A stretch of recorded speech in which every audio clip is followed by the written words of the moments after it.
Bon, nous voilà à J+10 de la course. J'ai mis un petit peu de temps à faire ce débrief parce que déjà d'un, je récupérais et parce que j'ai bien morflé. Et on va en parler d'ailleurs. Et qui de mieux pour faire ce débrief avec moi que Véronique Billat, qui a participé à cette course et qui est vainqueur de l'édition de 1981 et qui a d'autant plus analysé mes datas que je lui ai fournis en amont.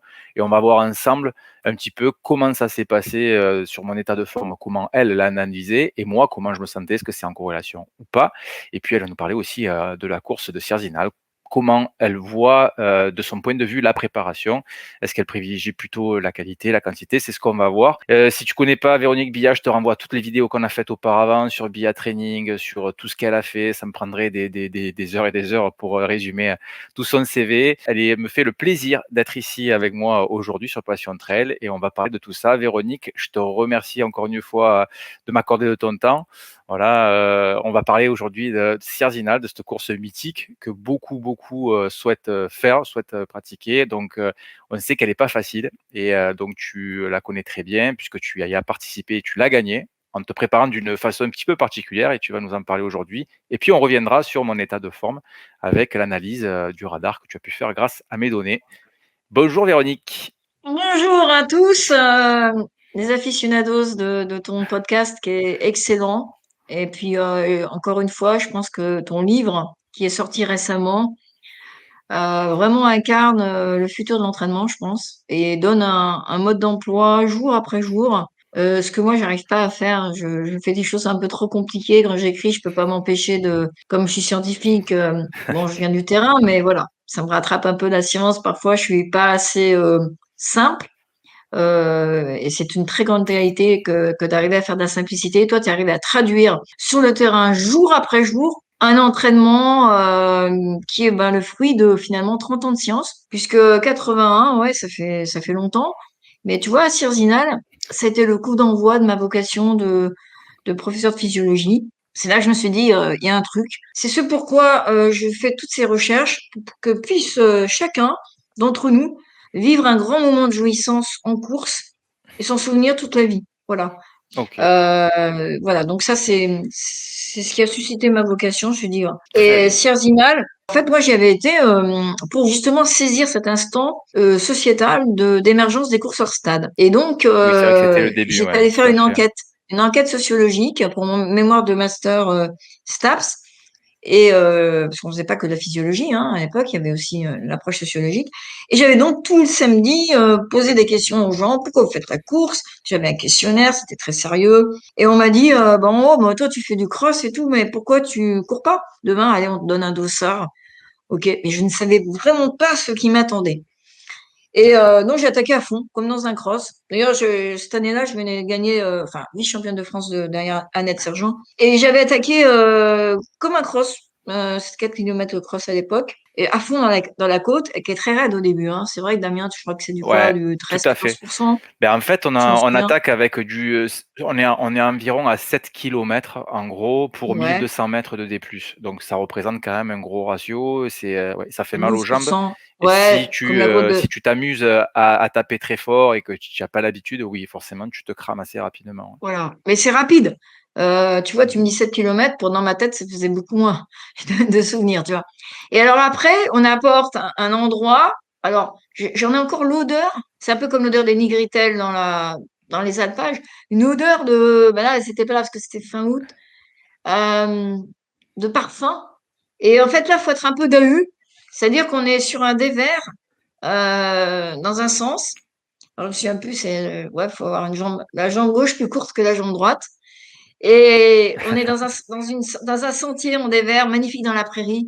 On monte jusqu'à. C'est Chandolin, c'est quoi? Dis-moi, Damien. Alors, La il y a mémoire est un peu gars. Chandolin et après, tu as l'hôtel Weisshorn qui est à 2003. C'est ça, Weissam. Ouais, ouais, ouais. Et là, il y avait à l'époque, et ça n'existe plus, Damien, hein, des militaires Mhm. en costume et tout bien.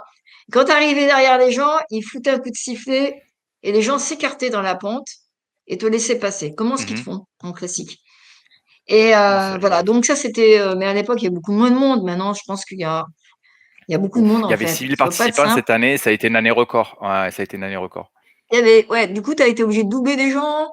Je suis parti Si quand tu... même ouais, je suis parti, mais dans le bloc numéro 2, dans les coureurs. Et c'est vrai que Mmh. ça bouchonnait à de nombreux moments. Donc c'était très compliqué dans la première partie de doubler, ouais. Voilà. Et après, les gens se tirent pas. Il n'y a pas de militaires, hein. Il n'y a plus de militaires qui donnent des coups de sifflet pour que les gens s'écartent quand tu arrives. Et oui, il y a des moments quand tu es sur un rythme que ça te casse le rythme parce que tu souhaites doubler, même si c'est pas à des grosses vitesses, ça te coupe un peu les jambes, ouais. C'est vrai que Oui, d'être sur un faux rythme, c'est pas super agréable. carrément. Et donc voilà, ça c'est le premier point. Et surtout, il y a une descente dantesque. Ouf, ah oui, ah oui, elle Moi, est je savais énorme. même pas que j'étais en tête. Et je descendais pas pépère, on va dire, mais pas plus que ça. Ouais.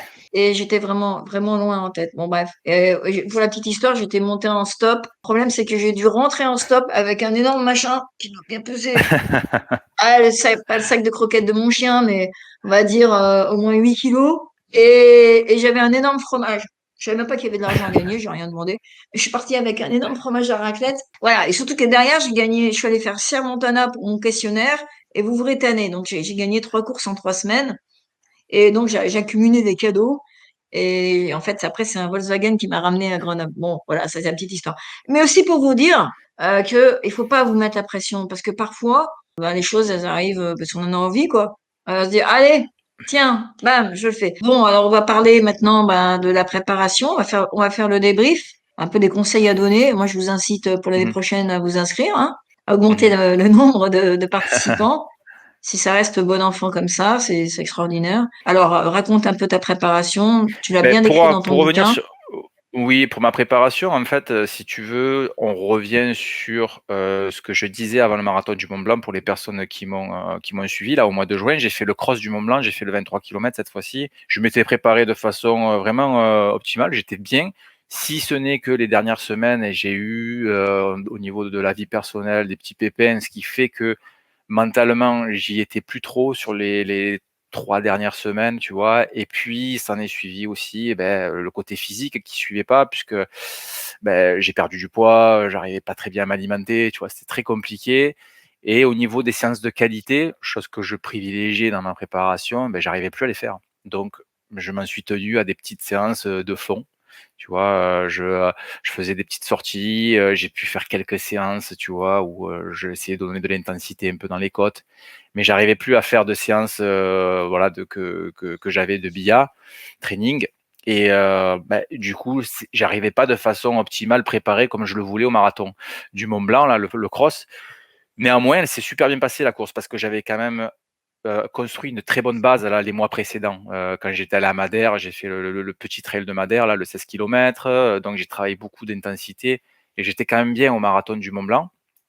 Par contre, par la suite, j'ai eu le contre-coup, de ce qui s'était passé donc au mois de juin, et bon, je l'ai payé, hein, parce que comme je te disais, physiquement et mentalement, il y a eu un contre-coup, j'avais une envie de dormir, qui était assez fréquente, T'es voilà, le temps de dépressif, en reprendre fait. Tu as vécu un moment de dépression et temporaire ouais, ouais, suite à un c'est ça. épisode Ouais, peut-être un sentimental épisode, ou autre. Mm. Per ouais, personnel, on va dire. Mm. Derrière, j'ai eu ce contre-coup au niveau de la fatigue, mais pas une fatigue physique au départ, vraiment une Ah non. fatigue, ouais, mentale Alors, et j'ai alors du mal après à m'entraîner au niveau en qualité et je suis arrivé, si tu veux, sur Cerzinal, où j'ai pris une semaine complète de repos parce que je voulais pas me cramer, mais j'étais pas prêt, quoi. Même, si tu veux, en arrivant le jour J, j'étais bien mentalement, on va dire, mais je savais que physiquement et j'allais tirer un petit peu les casseroles de ce qui s'était passé, auparavant et même si je l'ai bien vécu, que j'y suis allé sans stress, je sais que physiquement quand même, je l'ai payé et là, tu vois, au niveau de la récupération, je le sens aujourd'hui. Alors, ce qui est très intéressant, le trail, j'ai fait un ouvrage récent qui s'appelle Révolution Trail, où j'ai Mmh. investigué, je suis rentrée dans la neurophysiologie et l'intérêt de la course, en fait, de la philosophie de la course à pied, c'est tout au long de la vie, parce que le but, c'est de pouvoir être bien dans son corps tout au long de la vie, c'est qu'effectivement, ça permet de mieux se connaître. Et le trail est un terrain exploratoire de la connaissance de soi qui n'existe nulle part ailleurs sur la route, parce qu'on est dans un environnement tellement riche euh, que finalement, il faut faire face à nerveusement, entre guillemets, au niveau neurophysiologie, on est dans une charge maximum. On a une prise d'information qu'on peut même pas planifier avant, qui est imprévisible.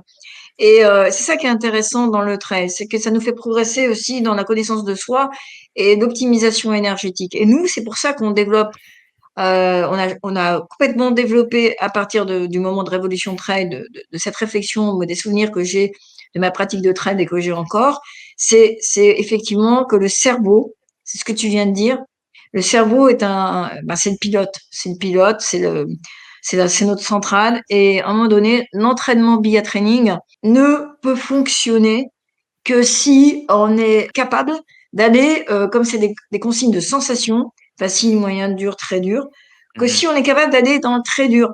Il y a des moments où on n'est pas capable parce que mentalement, on n'est pas disposé à le faire.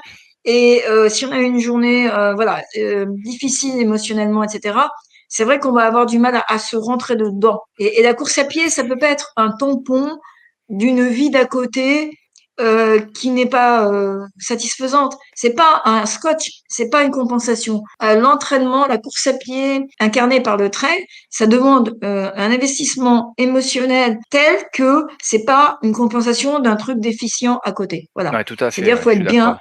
dans sa tête pour faire du trail. Et Mmh. c'est le trail qui va nous permettre d'être encore mieux dans sa tête. Je veux dire, c'est un catalyseur, mais c'est pas, je dirais, un compensateur. Voilà, là c'est la première des choses. L'entraînement biatraining, c'est un entraînement de qualité qui respecte vos sensations du jour, mais il faut quand même un minimum. Alors l'intérêt, c'est que ça nous décharge de l'idée de faire comme il y a 40 ans, c'est-à-dire que traditionnellement, c'était tu arrivé le mardi, tu faisais 15 fois 200 mètres et le jeudi, tu faisais 4 fois 1000.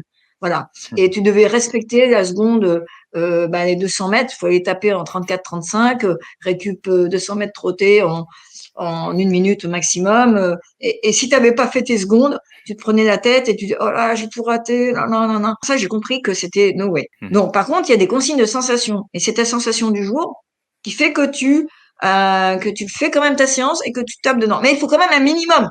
C'est-à-dire que si Mmh. tu as vraiment la batterie nerveuse à plat, c'est même pas la peine de commencer à faire. Tu pars faire un footing ou tu vas marcher. La Ouais. marche, c'est tellement naturel chez nous. On a lancé un nouveau chantier d'entraînement de recherche qui s'appelle Cerveau de Max. On a maintenant un laboratoire avec de l'électroencéphalogramme et on regarde effectivement quand tu commences à passer le seuil ventilatoire, comment tes ondes alpha se désamorcent ou pas. Est-ce que tu restes encore concentré? Est-ce que tu te déconnectes pas? Est-ce que voilà. Le D'accord. mental, maintenant, on fait le lien entre ce que je ressens, facile, moyen, dur, très dur, ce que me dit la physiologie, 60% de VO2 max, l'être humain est dans le facile, Mmh. 80% seuil ventilatoire, on est dans le moyen, je rappelle un peu des repères, Mmh. 100% on est à VO2 max, et 30% de VO2 max, c'est là qu'on utilise le plus de graisse. Mais après, c'est de voir si effectivement il y a un lien entre les ondes de l'attention, de l'émotion, parce qu'on a effectivement le moyen de savoir si on est dans l'émotion, si on est dans la concentration ou lâcher prise, voilà. Et en lien avec le métabolisme, ce que je viens de dire, les pourcentages de VO2 max, et le verbatim, l'échelle de Borg, facile, moyen, dur, très dur. Donc, on a commencé nos manips, c'est extraordinaire. On a un nouveau labo, c'est pour ça que je reçois dans ma cuisine, parce que dans ma salle à manger, il y a le laboratoire. On pourra refaire une vidéo sur ce VO2 max. Mais d'ailleurs, c'est un appel à volontaire. Si vous voulez avoir votre VO2 max gratos en ce moment, profitez-en. Vous aurez les électrodes, vous aurez tout sur votre cerveau. C'est gratuit, c'est libre, c'est la science. C'est Bia Eh Training. Donc, ben, je vous rappelle, tu as bien fait je passer finance bien. l'information, je Voilà. mettrai les infos. L'entraînement qualitatif, le trail, c'est là où il faut effectivement être frais mentalement et pouvoir gérer son énergie dans l'instant. Voilà. Oui, du coup, par rapport au débrief, de ma course, toi, tu as pu Voilà. analyser en amont, je t'ai envoyé, hein, les fichiers, que tu m'as demandé, gentiment, je t'ai envoyé ça et tu as pu analyser, en fait, les données, mes datas, en fait, que j'ai récoltées pendant la course. Ouais, ouais, ouais. Donc ces datas-là, on va dire fréquence cardiaque, ben, j'ai D'ailleurs, je pu remercie ta communauté et je les remercie et je m'excuse aussi auprès d'eux parce que on a créé un algorithme grâce à eux, grâce à tous nos autres, notre communauté Via Training en général. On a pu donc concevoir un outil qui sera bientôt sur notre nouveau site internet que vous avez pu découvrir récemment, gratuitement, qui permet de faire l'analyse d'une course de trail, expliqué sur quatre items, uniquement avec votre fichier FIT. Et vous allez me dire, ouais, mais le dénivelé est pas le même d'une course à l'autre, etc. Non, mais rassurez-vous, on analyse que la fréquence cardiaque, c'est ça la subtilité. D'accord. Parce que justement, grâce à nos nouvelles connaissances sur le cerveau, on sait que de toute façon, tout va se retrouver dans la fréquence cardiaque. L'effort va se traduire dans un régime de fréquence cardiaque et surtout dans ses variations et dans la répartition. Donc, effectivement, Damien, grâce à vous, donc, communauté Passion Trail, on a pu, en ce que je donne, la position, analyser la course de Damien, le radar de Damien par rapport à vous tous. Donc du coup, je vais l'afficher On va, sur on va l'écran dans voir. tous les cas. Et donc, Damien, on a 4 critères. Mmh. Alors, vous savez que dans BIA Training, on a critère puissance, tolérance à l'acidose, qu'on appelle résistance. On a effectivement le côté cardio, endurance, et le côté perception, vigilance, connaissance de soi. Et là, pour le trail, on a, grâce au fichier FIT, on a là 4 items. Mmh. La répartition, est-ce que vous avez bien réparti, je dirais, le beurre sur votre tartine? Faut pas manger tout le beurre au début et être écœuré et C'est ça. manger du pain à la fin. Répartition de votre effort dans la course. Votre capacité à varier, donc c'est un peu l'expression de la réserve de puissance quelque part, mais Mmh. savoir l'utiliser. Votre engagement, c'est savoir se faire mal jusqu'au Mmh. bout, c'est-à-dire être capable de monter sa fréquence cardiaque, avoir une tendance. Alors il y a beaucoup de statistiques, de mathématiques, jusqu'à la fin. Et votre capacité à récupérer, c'est-à-dire être capable d'avoir des fréquences cardiaques minimalistes à certains moments de la course, enfin quand il faut. Et c'est une sorte de résilience intra-race. Tes points forts, c'est la répartition et l'engagement. Tu es quelqu'un, tu vois, tu étais bien mentalement ce jour-là, mais tu as su que tu n'étais pas préparé de façon optimale, vu ce qui t'était arrivé. Mais quand le coup de pétard est parti, tu t'es engagé, tu as tout oublié, tu as eu un engagement maximum. Ça, c'est génial. Tu as su exactement Ouais. également répartir, une intelligence de course. Tu as su Mmh. vraiment bien répartir. Et là, tu as battu ta communauté quand même. Hein. Tu as un meilleur engagement que ta communauté, parce qu'on a fait la moyenne des notes Oui. des amis qui Ouais, nous comme ont on le bien voit sur envoyé. le radar, ouais. Mais bon, tu les as dépassés plus dans l'engagement que la répartition. Mais tu as quand même une communauté, par contre, qui est meilleure que toi en variation, parce que tu n'avais pas trop de gaz ces jours-là, peut-être. Et Non, je pouvais pas, ouais. t'as pas pu récupérer non plus. T'as pas Non. pu récupérer. T'as un profil quand même moins Mmh. équilibré que ta communauté. Donc, t'as donné ton maximum. En fait, ce radar te permet un petit peu de valider ce que tu as fait, de dire, bon, là, j'ai fait le maximum de ce que je pouvais faire. Et en même temps, de Mmh. se connaître à travers la course quelque part. On va concevoir des entraînements trail à partir de ce radar également. Redonner aux gens des orientations, parce qu'on n'a pas la science infuse. Mais tu vois, dire, Mmh. voilà, bah nous, à partir de ce radar-là, bah vous suggérez telle ou telle séance. Offrir ça. D'accord. C'est le but, hein, de faire avancer. Encore merci à tout le monde. Et puis toi, tu es le relais magnifique d'une cuisine de scientifique au grand air de Sierzinal, quoi. Moi, je Ouais. dirais que là, il faut se réorienter, se relancer, bah, continuer à faire du cours. Parce que de toute façon, progresser sur la réserve de puissance, ça va permettre après de faire des 24 heures, si un jour tu veux faire des 100 km, du off, ben là, après, tu prends un petit trot de bouquetin, bam, bam, bam, bam, parce que un trot de chien, comme je dis, Mmh. et on peut tenir des heures. Dès qu'on a une réserve de puissance, c'est un peu comme la super bagnole, finalement. Ben nous, on a le privilège de pouvoir augmenter notre puissance de moteur. Hein. Une voiture, Mmh. quand on l'achète, elle est déjà bridée. Mais avoir une voiture un peu qui a un peu de reprise, comme on dit, c'est un élément de sécurité. Je pense que on est fait pour accélérer, décélérer, et c'est ça qui déclenche les progrès métaboliques. C'est dans les phases d'accélération et de Très bien. décélération qu'on stimule le métabolisme. Voilà. Quand tu parles de réserve de puissance, quand tu parles aussi, du fait de relancer quelque chose, surtout dans les côtes, tu en parles d'ailleurs dans ton livre Révolution Trail que évidemment le poids risque d'être handicapant pour les personnes qui veulent être un peu plus fort en côte. Ça, c'est physique malheureusement, c'est comme ça. Qu'est-ce que tu aurais comme conseil pour les personnes qui sont un peu comme moi, qui ont plutôt tendance à être, plutôt en embonpoint, qui sont plutôt lourds? Comparé à d'autres personnes qui sont beaucoup plus filiformes, tu vois? Et qui peuvent évoluer beaucoup plus facilement. Est-ce qu'il y a de la technique à travailler en côte pour les personnes qui sont plus lourdes? Est-ce qu'il y a d'autres moyens d'être un peu plus efficient? Alors, je dirais que le rapport poids-puissance, plutôt puissance-poids, enfin les watts par kilo, il faut quand même savoir qu'il y a un optimum et que d'être trop léger, moi, c'est aussi ce qui était mon cas, je veux dire, d'être trop léger à un moment donné, on a un squelette. Donc, il faut quand même le bouger. Il faut pas non plus voir le truc, les masses vont réussir et non, si tu regardes le profil des marathoniens d'aujourd'hui, des Kenyans, etc., ils ont des bons cuissots, des gens qui gagnent entre elles, ils ont un Kylian Jornet et tout ça, ben, c'est quand même des gens Mmh. qui, euh, qui ont quand même de la masse musculaire et qui ont un rapport poids-puissance parce que ça peut être défavorable d'avoir trop de poids par rapport à une puissance, mais aussi de pas avoir assez de puissance en fait par rapport au poids du squelette, etc. Quand Eh même. oui. Donc la technique, il n'y a pas de différence pour moi. Si tu veux, quand on monte, ce qui est très important, c'est d'avoir toujours le bassin en rétroversion et d'avoir des appuis je veux dire, de pas être penché, cassé dans la pente, parce que sinon la ligne d'impulsion, elle va vers l'arrière.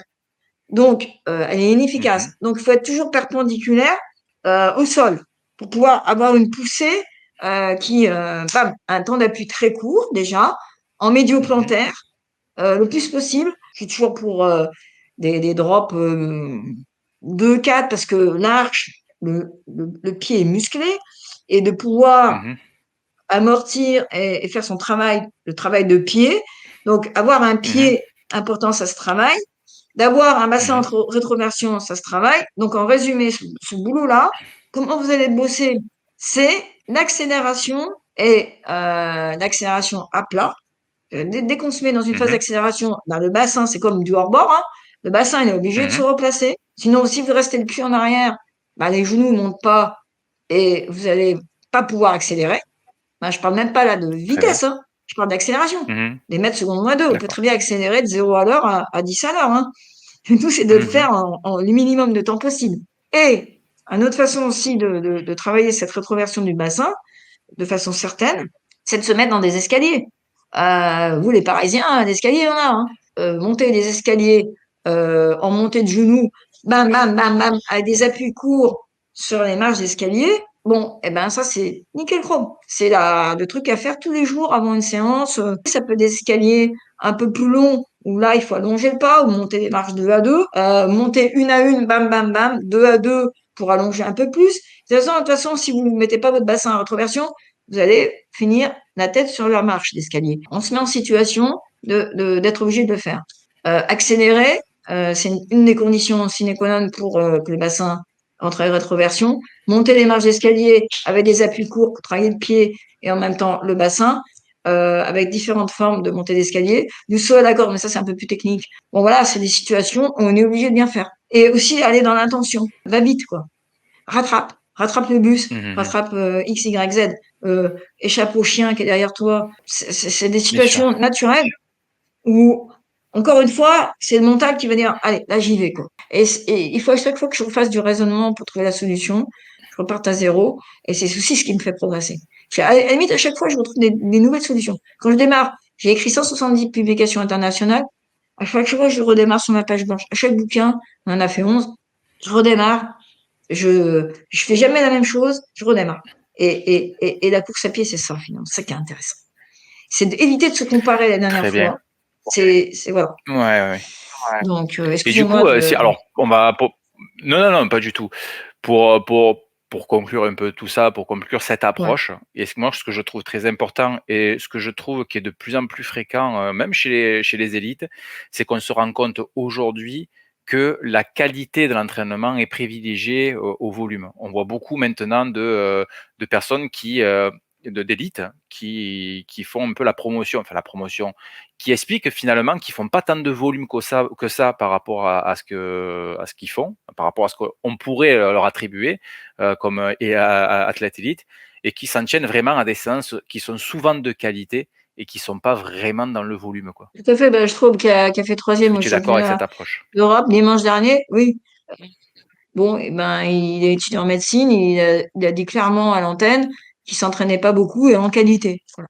C'est tout. L'intérêt, c'est quoi? C'est que déjà, on n'est pas blessé, parce que je vous rappelle que surtout en trail, les articulations, c'est quelque chose qui ne régénère pas. Et je pense que le meilleur facteur de la performance, c'est déjà l'absence de blessure. Déjà, si dans l'année, on n'est pas blessé, ben déjà, rien que ça, déjà, c'est un entraînement. Mais bon, c'est avant tout une source de plaisir, le sport. Quand on n'a pas envie d'y aller, on n'y va pas. De toute façon, dites-vous bien que si vous avez choisi de faire ce sport, c'est que vous n'êtes pas paresseux. Ça, je peux vous l'affirmer. Et moi, je me souviens très bien de journées où j'avais pas envie d'y aller, des dimanches où il y avait la super neige à Grenoble. Je faisais aussi du ski de fond en compète. Et je passais ma journée à bouquiner parce que sur mon lit parce que j'avais pas envie. On me disait t'es folle, attends, il y avait la super puff, qu'est-ce que t'as foutu dans ton lit? Bah j'avais pas envie d'y aller quoi. Puis c'est tout. Ben voilà. Et ça c'est tout à fait le droit à la paresse. Hein. Il y en a qui ont fait un bouquin là-dessus. Bon bah voilà, c'est même je dirais là un devoir de paresse quand on fait de la course à pied, un devoir de paresse. Bon, il faut s'écouter. Et le corps, il sait, encore une fois, le Ouais, cerveau. bah, c'est cool. Faites-vous confiance. Faites-vous confiance. Très bien. Voilà. On va conclure sur ces très, très bonnes paroles, Ouais. sur très, très belles paroles. Véronique, je te remercie, beaucoup, pour ce temps que tu m'as accordé une fois de plus. J'espère qu'on va pouvoir faire de vidéos encore très bientôt parce on aurait plein de choses à partager, notamment au niveau de ton concept, cerveau de Cerveau de Max, Max. qui a Bah, l'air quand tu vas super venir, on va te intéressant. filmer. Ouais, ouais, ça a l'air ouais, j'espère qu'on trouvera vite, le temps de faire tout ça.